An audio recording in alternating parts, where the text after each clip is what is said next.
Shalom, selamat pagi.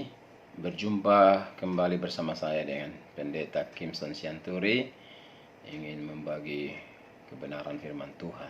Saya akan membacakan firman Tuhan dari Yohanes pasal 1 ayat 1 sampai 3. Pada mulanya adalah firman. Firman itu bersama-sama dengan Allah dan firman itu adalah Allah. Ia pada mulanya bersama-sama dengan Allah. Segala sesuatu dijadikan oleh Dia, dan tanpa Dia tidak ada sesuatu pun yang telah jadi dari segala yang telah dijadikan. Segala sesuatu yang ada di muka bumi ini, yang ada di jagat raya ini, semua diciptakan oleh karena firman. Lewat firmanlah semuanya jadi. Kalau kita baca Kejadian pasal 1, bagaimana Allah menciptakan langit dan bumi, semua itu dari firman yang keluar dari mulut Allah. Jadi pada mulanya adalah firman. Segala sesuatu yang ada ini tadinya tidak ada, tadinya kosong, hampa. Tetapi ketika Allah berfirman, maka jadilah segala sesuatu. Galaksi ini diciptakan Tuhan lewat firman. Semua yang ada di dalam bumi ini diciptakan Tuhan. Diciptakannya laut, daratan, angkasa, awan, air, dan segala macamnya. Jadi firman itu bersama-sama dengan Allah, dan firman itu adalah Allah. Dari pernyataan firman Tuhan ini, kita bisa mengambil sebuah kesimpulan bahwa semua yang ada di dunia ini, di semesta ini, ada yang membuat. Jadi kalau orang berkata dengan pemikiran-pemikiran ateis yang tidak berpihak dan percaya bahwa ada yang menciptakan ini, maka itu dapat dimentahkan oleh ayat ini. Jadi apapun yang ada di semesta alam ini, saya mau kasih tahu bahwa ada yang membuatnya. Dan yang menjadikan itu adalah Allah. Kita tidak bisa melihat wujud Allah, tetapi kehadirannya sungguh nyata. Kenapa kita percaya bahwa ada yang membuat ini, dan yang membuat ini adalah Allah?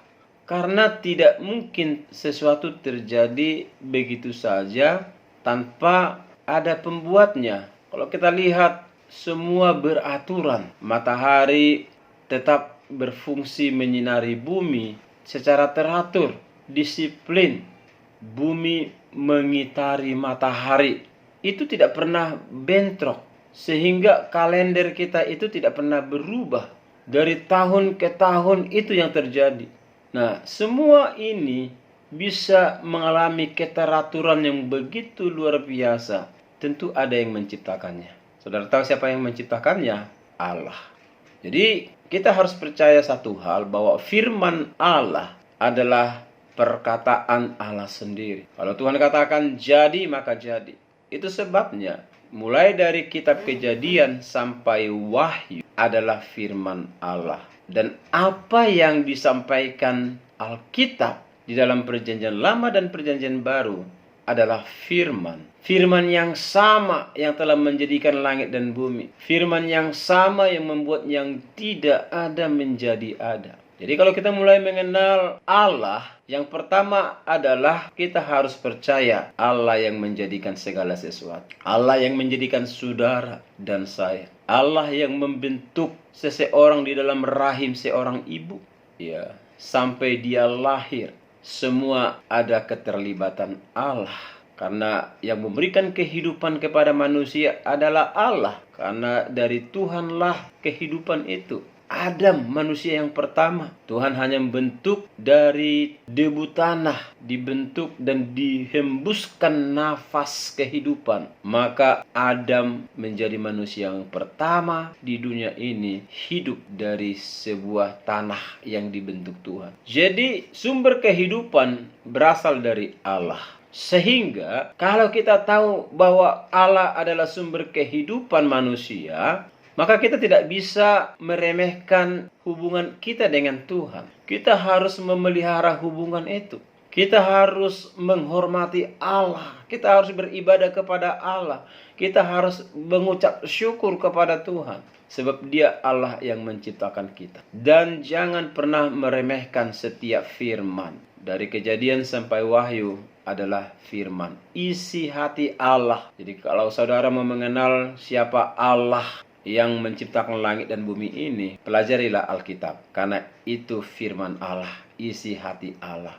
Betapa beruntungnya saudara dan saya sebagai orang Kristen diberi hak untuk melihat dan merasakan isi hati Allah lewat pembacaan Alkitab. Berapa banyak waktu kita habis di dalam keseharian kita, sibuk dengan perkara-perkara dunia. Bukan kita tidak bisa bekerja, kita memang manusia harus bekerja. Tetapi sediakan waktumu yang terbaik untuk bersekutu dengan Tuhan, untuk mengucap syukur, untuk membaca Alkitab, untuk menaruh pikiran Kristus di dalam pikiran saudara. Dengan cara itulah kita mengakui akan kehadiran, kedaulatan Allah sebagai pencipta, karena Dia adalah firman yang hidup. Kiranya renungan ini memberkati saudara. Tuhan Yesus memberkati.